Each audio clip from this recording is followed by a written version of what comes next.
on carefully edited facts, love can turn into loyalty to a version of them that never truly existed. Pay attention to what your partner always avoids, especially the names, places, and years they rush past. Those blank spaces can cost you more than one heartbreak.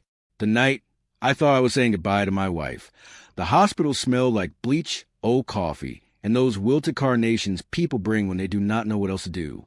I stood beside her bed at Mercy west of Milwaukee, holding her hand with both of mine, because one hand no longer felt like enough. Nia had lost so much weight her wedding ring kept sliding sideways. Her eyes were closed. Her breathing was shallow, steady only because the machines around her had taken over the job of sounding calm. I bent down and told her I loved her. I told her I was right there. I told her she could rest. Then I stepped into the hallway, because I could not let her see me break apart again.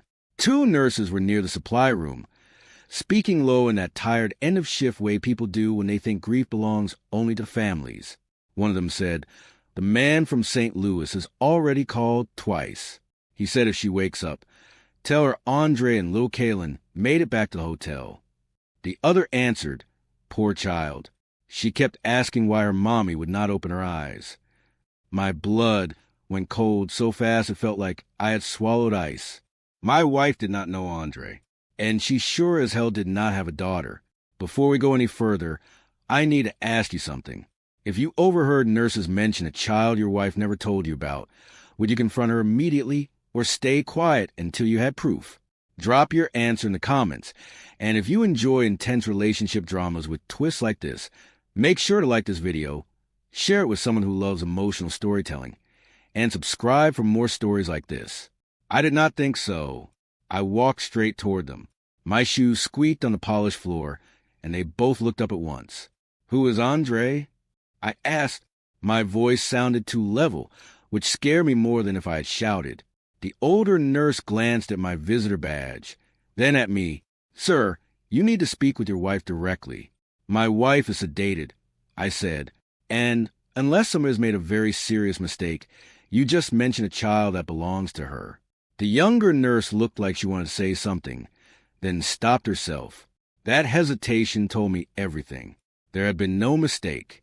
I went back into Nia's room and stared at the woman I had been married to for 11 years. Her scarf was folded on the chair by the window. Her paperback Bible was on the side table with a pharmacy receipt tucked inside as a bookmark. The skin around her eyes was darker than usual, and the little line between her brows was still there, even in sleep, like she was bracing against one more argument. I sat down slowly. All at once I was back in our kitchen 2 weeks earlier when the oncologist said there was nothing else to do but keep her comfortable. She had squeezed my hand then and whispered, "Please don't ask me for more than I can give." I thought she had meant energy, dignity, time. I did not know she meant the truth. My name is Ellis Boone. I was 39 that spring, a maintenance electrician for the Chicago Transit Authority, born on the South Side and raised by a church-going mother who believed a man's character was obvious in the way he carried groceries into the house. I fix broken systems for a living, wires and signals, and things that fail where nobody notices until everything stops moving. Nia used to tease that I loved old switches and transit maps more than television. She was not wrong. I liked the order. I liked the repairs. I liked believing most things could be traced back to one loose connection. Nia and I met in October at a neighborhood book fair in Bronzeville. I had gone because my friend Daryl's wife was selling handmade journals, and he promised barbecue from a pop-up smoker in the alley. Nia was standing near the poetry table arguing politely with an older man about Gwendolyn Brooks. She had this precise way of speaking, like every sentence had been tested before release. She wore a rust-colored coat and square gold earrings, and she laughed with her whole mouth but not her eyes. That should have told me something. Instead, I thought it made her elegant. I introduced myself while holding a plate of ribs and 2 napkins like an idiot. She was a hospice social worker then, based in Chicago but traveling around Wisconsin and northern Illinois. She said she liked helping families make hard decisions because most people got cruel from fear, not from meanness. I remember that sentence because it made me trust her immediately. It sounded wise and sad and older than she was. Our first real date was at a diner on 47th with cracked vinyl booths and a waitress who called everyone baby. Nia ordered tea in a coffee place, which I found impossible to respect, and she took the lemon wedge out with her fingers because she said bottled juice tasted like a lie. That was Nia. Exactly. Controlled. Unbothered. We built a life the way some people patch a quilt, piece by piece. Practical before beautiful. We rented a narrow brick two-flat in Hyde Park with radiator heat that clanked all winter. I bought a used turntable from a retired music teacher, and Nia started collecting old gospel records from thrift stores and estate sales. Every Saturday morning, she polished our kitchen table with orange oil and opened the windows no matter the season, because she hated stale air. Every New Year's Day, she made black-eyed peas, cornbread, and collards, then wrote one private promise on an index card and tucked into a blue ceramic jar we never opened. That was our marriage to me. To everyone else, too, I think. She brought soup to my mother when arthritis kept her home from church. She sent birthday cards on time. She remembered children's names. She corrected my grammar under her breath when I got too excited telling stories, then smiled so I would not feel embarrassed. We did not have children, though not for lack of trying. She miscarried once, early, 3 years into our marriage, and after that she shut down every conversation about fertility treatments or adoption with the same tired phrase. My heart is not built for that road. I let it go because grief has its own borders. That was my first big decision. I chose not to push. Maybe I also chose convenience. Love feels noble when it is patient, but sometimes patience is just fear dressed up in church clothes. There were things about Nia I never asked enough about. She never wanted to visit St. Louis, where she said she spent part of her childhood. She had one cousin in Gary she spoke to twice a year, and no close friends from before age 26. She changed jobs more often than made sense for someone so competent. Every old photo she kept began in adulthood. Not a single high school picture. Not one college roommate. When I asked once, she said, "Some people survive by editing," and kissed my cheek like that answered anything. We moved to Milwaukee after I got a union transfer, and she took a position at a nonprofit that handled palliative care case management. We bought a small bungalow on a quiet block near Sherman Park, the kind with chain-link fences, tulips and coffee cans, and porches crowded with old men by June. I built a cedar bench or front hall because she hated shoes piled by the door. She painted the laundry room bright yellow because she claimed chores should happen in a room that refused to spare. On Sundays, we went to New Mount Olive Baptist, sat on the left side, fourth pew from the back, and left early enough to beat the fish fry crowd on North Avenue. The illness began with fatigue, so ordinary we named it adulthood. Neil was always tired. Then suddenly she was tired in a way that changed the room. She started forgetting appointments, leaving half-folded towels on the bed, drifting off at the kitchen table while the kettle screamed. Her skin took on a waxy look. Bruises appeared on her arms and shins with no memory attached. I told her to go to urgent care. She said she would after one more week. Then she nearly fainted walking out of church in February, and our deacon's wife caught her by the elbow before she hit the salt-streaked steps. After that, choice disappeared and doctors took over. The diagnosis came in stages because bad news likes company. Blood tests, scans, a bone marrow biopsy, words I had never needed before. Acute leukemia, aggressive, advanced, treatable, then maybe not, hopefully, then maybe not. Hospitals train you to wait, while strangers debate the person you call home. I learned the shape of vending machine dinners. I learned which elevator in oncology was always slower. I learned how many tones a heart monitor could make before your own body started translating them as prophecy. Nia did the things she always did under pressure. She became even more composed. She thanked the nurses by name. She arranged her own blankets. She made me look like the one falling apart. If she had only lied to me about another man, maybe I could have fit that into a familiar box and hated her cleanly. But betrayal rarely arrives in one shape. There had been hints during treatment. Once, while she slept, her phone lit up with a text that said, "Kaylin made the honor roll. She wants to tell you herself." No name, just a number with a St. Louis area code. I stared at it so long the screen went dark. When she woke up, I asked who Kaylin was. Nia looked at me a beat too long and said, "My client's granddaughter." Wrong number. I knew then that answer was flimsy. I accepted it anyway. That was my second decision point. I could have picked up that phone and opened the whole rotten thing right there. Instead, I told myself privacy mattered, that sick people deserve mercy, that suspicion was ugly, all true, also cowardly, because underneath those principles was a selfish hope. As long as I did not prove anything, I could keep being her husband without having to learn what that title meant to her. There is a humiliation in admitting you helped your own deception survive. I was not tricked by every sign. I swallowed several of them whole, because the alternative looked like loneliness in a winter I did not think I could survive. So there I sat in that hospital room in Milwaukee after hearing about Andre and Lil Kalen, listening to the air machine click and release. I watched Nia's face for a twitch, a confession, a signal from God. Something. Nothing. Finally, I stood up and walked down the lobby where the coffee tasted burnt enough to strip paint. I called my friend Daryl, because he is the kind of man who can hold rage without feeding it. He answered on the second ring. "What happened?" I said, "I think my wife has another family." He was silent for 3 full seconds, which told me he understood the sentence and its weight. "Do not go looking wild in a hospital," he said first. "Sit down somewhere and breathe before you do anything stupid." I sat.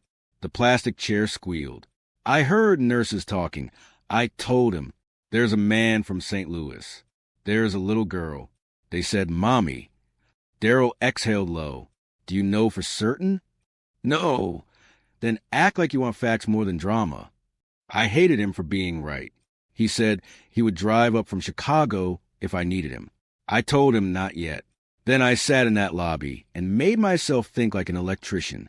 Start at the panel. Trace the line. Find what is feeding what. Nia woke up an hour later. Her eyes were glassy from medication, but alert enough to know I was standing too still. "What is wrong?" she asked. I pulled the chair close, and Saturday, "Who is Andre?" Her face changed so subtly another man might have missed it. Don't panic. Not a shock. Recognition. Then the wall. "Where did you hear that name?" "In the hallway." "And who is Kalen?" She closed her eyes for a moment, like she was counting backward from something sharp. When she opened them, she said, "Not here." I laughed once because the audacity nearly impressed me. "You do not get to choose the venue anymore, Nia." She looked toward the window where sleet streaked the glass. "He should not be here," she whispered. "That is not an answer." "No," she said, her voice turning rough. "It is not." She asked for water. I held the cup for her because my body had not caught up to my anger. After a sip, she said, "Andre is someone I was with before I met you." "Before?" I said, "Is that why he is calling the hospital with his child?" Her mouth trembled then, the first uncontrolled thing I had seen from her all month. "Kalen is mine, Ellis." For a second the room made no sense. The 4-pump beeped. Somewhere a cart rattled by. "Mine." I stood up so fast the chair tipped over. "You have a daughter." My voice cracked on the word daughter, like it belonged to a language I had never studied. Nia started crying quietly, not dramatic, just tears sliding into her hairline. "She is 9, she said. "Andre has raised her." I backed away from the bed. "Raised her? Where were you?" "I sent money." I almost shouted, then stopped, because another sentence had caught up to the first one. "Wait. Before I met you?" She looked straight at me, and because she was finally telling the truth, she did not hide behind tone or timing. "No," she said. "Not before." There are moments when your body makes a decision before your mind does. My hand went to the windowsill and gripped so hard the muscle in my forearm jumped. "How long?" I asked. "Tell me one true thing from the start." Nia was breathing fast now. 3 years, she said. On and off. It started during that period when I was commuting to St. Louis for training. I remember that year. I remembered microwave dinners and missed calls and her saying hospice certification classes were brutal. And the child, I asked. Her eyes closed again. Kalen was born 2 years after we married. The room did not explode. That was the worst part. It just kept existing. She told me the story in pieces because shame breaks language apart. Andre was a respiratory therapist she met during a hospital collaboration program in St. Louis. He was funny, divorced, and patient with her seriousness. Their affair started during a season when she and I were barely speaking, except about bills and my mother's surgery and the miscarriage that hollowed out our house. "I am not blaming you," she said quickly. I cut her off. "Do not insult me by trying to be fair." She flinched. She got pregnant. She told Andre she was leaving me. She told me nothing. Then she had the baby in St. Louis under her maiden name and came back saying she needed extended bereavement leave for an aunt. I sat down because my knees were no longer reliable. "You disappeared for 6 weeks," I said slowly, "and I believed you were a grieving family." Nia nodded, crying harder now. "Andre wanted us to be together. I thought I would go. Then I saw you at home one night, asleep on the couch with that ridiculous neck pillow and a plate still on your chest, because you had waited for me. I got scared. So you chose both." She did not answer because Yes was already in the room. She had arranged it with Andre. Kaylin would stay in St. Louis. She would visit for work conferences, training sessions, and occasional weekends. Andre would tell people she had a contract job out of state. How many people knew? I asked Andre, his sister, one old supervisor who helped with paperwork. And the nurses? Kaylin came once before, last month, when the prognosis changed. She said it like she knew every sentence made her smaller. She wanted to see me. I rubbed my face with both hands and caught the smell of hospital soap. "So all those years when you said you could not talk about children, when you cried every time somebody asked, you were already a mother?" Nia whispered, "Yes." And I sat there feeling guilty for wanting what you already had. Her mouth opened, then closed. Some harms are too exact for an apology. I left before I said something cruel enough to survive in my own memory. In the parking garage, cold wind whipped between the concrete levels and made my eyes water. I got in my truck and drove with no direction until I ended up outside a 24-hour diner near the freeway where truckers, nurses, and men with nowhere to go all wore the same expression. I ordered coffee and did not drink it. Around 3 in the morning, I searched court records, old social media scraps, public school newsletters. There she was, Kaylin Rowe, 4th grade perfect attendance, St. Louis. A school picture beside a science fair ribbon. She had Nia's eyes exactly. There are resemblances that feel like theft. By sunrise, I had decided 2 things. First, I would not confront Andre by phone like some movie husband begging for clarity from a man who owed me none. Second, I would meet that child before Nia died. Because if I did not, I would spend the rest of my life wondering whether my rage had erased someone else who had done nothing wrong. I drove back to hospital, slept for 90 minutes in the truck, washed my face in the family restroom, and found Nia awake. "I am going to St. Louis," I told her. She went pale. "Please do not take this out on them." "Them," I repeated. "Listen to yourself." "Ellis," she said, struggling to sit up, "Andre is not a bad man." I almost smiled at the absurdity. "That is the one comforting thing you've told me." She reached for my hand, and I stepped back. The hurt on her face was immediate and deserved. "What do I tell Kaylin if she asks who I am?" I said. Nia looked at the blanket for a long time. "Tell her you are my husband." I waited, and she swallowed. "And tell her I was wrong. I should have demanded more. I should have made her say every ugly detail plainly. Instead, I looked at the woman dying in front of me and realized punishment would not make me less married to what had happened. So I left. St. Louis in late March looked like it could not decide on a season. Damp sidewalks, redbuds blooming, gray clouds hanging low over brick flats and liquor stores and church parking lots. Andre met me at a coffee shop in the Ville because I texted from the number I found in Nia's records. He knew who I was immediately. When he stood up, I recognized the posture before the face. A man trying to appear composed for somebody else's pain.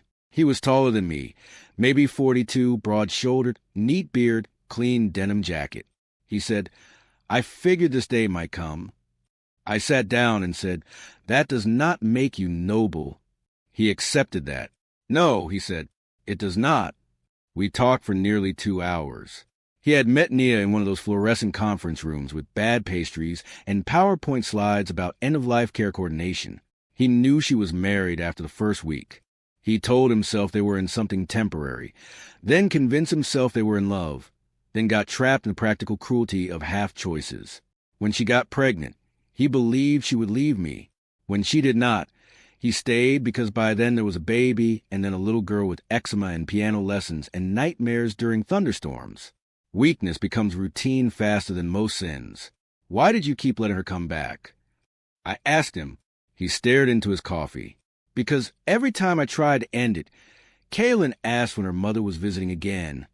He looked up then, finally tired enough to be honest. And because I loved her for a long time after I should have stopped. I nodded because that part one understood too well. He had never met me, but he knew about my mother's arthritis, my old habit of restoring transit clocks, and my barbecue allergy to cilantro. Nia had divided herself with astonishing administrative skill. She kept 2 homes alive using calendars, lies, and the discipline of a project manager. Then Kaylin came in from the restroom with a little backpack shaped like a ladybug and a chapter book tucked under her arm. She saw me, then looked at Andre. "Is this him?" she asked with the fearless bluntness children are born with. He said yes. I stood because sitting suddenly felt disrespectful. Kaylin studied my face. She had a gap between her front teeth and tiny gold studs in her ears. "Mama said you fixed the train lights," she said. "Signals," I answered. "Mostly." She nodded like that was acceptable. Then she asked, "Are you mad at me?" I think that question will live inside me until I die. "No," I said, "not even a little." We spent the afternoon at Forest Park because a hospital room was too cruel a place for introductions, and a coffee shop made everything feel like adult business. Kaylin brought a kite she could never get high enough, and I ran with her across damp grass and work boots while Andre watched from a bench, probably wondering what kind of fool I was. The truth is simple. Children rearrange the moral landscape just by standing in it. She talked about multiplication, a substitute teacher she disliked, and how her mother always smelled like lemon lotion. She says she might go to heaven soon. Kaylin said matter-of-factly, "Is heaven in Illinois or Wisconsin?" I had no answer worthy of her. That evening, Andre and I sat in his car, while Kaylin was at her aunt's apartment upstairs. Rain ticked on the windshield. He said, "She wants to see Nia one more time." I stared through the wet glass at a row of sagging porches and blue recycling bins. "I do not know if I can carry that." Andre nodded. "I know. I thought about all the ways this could go wrong. A child in an ICU. My wife's last days turned into some impossible family pageant. My own pride demanded a clean line where none existed. Then I thought about Kaylin asking if I was mad at her. "Bring her," I said finally, "but no surprises. I want the truth in the room." When we got back to Milwaukee the next afternoon, Nia looked worse. Not dramatically, not in some television way, just diminished, smaller around the edges. The oncologist said there might be only days left. Morphine softened her voice and blurred the hours. When Andre and Kaylin entered, she started crying before they reached the bed. It was the first time I had ever seen her drop all performance. Kaylin climbed carefully into the chair beside her and held Nia's fingers like they were glass ornaments. "Hi, Mama," she whispered. Nia said, "Hi, baby girl," and I had to turn toward the window because there are some sacred wounds a husband is not entitled to witness head-on. Later, after the social worker arranged a conference room for us away from the machines, we all sat there with stale cookies and untouched water cups like we were attending the world's worst mediation session. Nia did not defend herself much. I will give her that. She said she had loved us all and acted like love exempted her from choosing. She said the miscarriage broke something in her, and having Kaylin secretly let her feel like she could be 2 women at once, the grieving wife and the redeemed mother. "But I became a liar in both places," she said. Andre looked exhausted. I looked past forgiveness into something harder. Accuracy. "Why did you stay with me?" I asked. No shouting, no drama, just a man asking for the fact he had earned years earlier. Nia pressed a tissue to her mouth. "Because you were home," she said. "And because every time I thought about leaving, I imagined the look on your face, and I could not bear to be the villain in that story. I laughed then, tired and ugly. So you made me the fool instead. She nodded. Yes. There's freedom in hearing the cleanest version of your injury. It hurts exactly where it should. No haze, no excuse, just the shape of what happened and the person who made it happen. The next 3 days stretched like old elastic. Church mothers from Milwaukee brought casseroles nobody touched. My sister, Renee, came up from Indianapolis and looked at Nia with the careful politeness people reserve for the mortally ill and morally compromised. Daryl arrived with a duffel bag and sat with me in a family lounge watching a silent basketball game while saying almost nothing, which was perfect. Kaylin drew pictures at the children's table near the chapel. Andre handled phone calls with the school. Nia slept, woke, apologized, drifted, asked for Kaylin, asked for me, sometimes confused the order of years. The staff learned our strange constellation and adjusted around it like professionals do. On the final lucid evening, Nia asked to speak to me alone. The sunset had turned the hospital blinds copper. She said, "There's a lockbox in the hall closet at home." I nearly smiled at the familiar beginning of another hidden thing. "What now?" She winced. "Letters. One for you, one for Kaylin. Insurance papers, too. I changed the beneficiary last month. Half to you, half in trust for her." I said, "You think money can do the speaking?" "No," she answered. "I think it is all I have left besides the truth." Then she told me one more fact. She had planned to confess after her first round of treatment, if she survived it. Intentions are cheap at the edge of consequence. I told her something I had not known until that moment.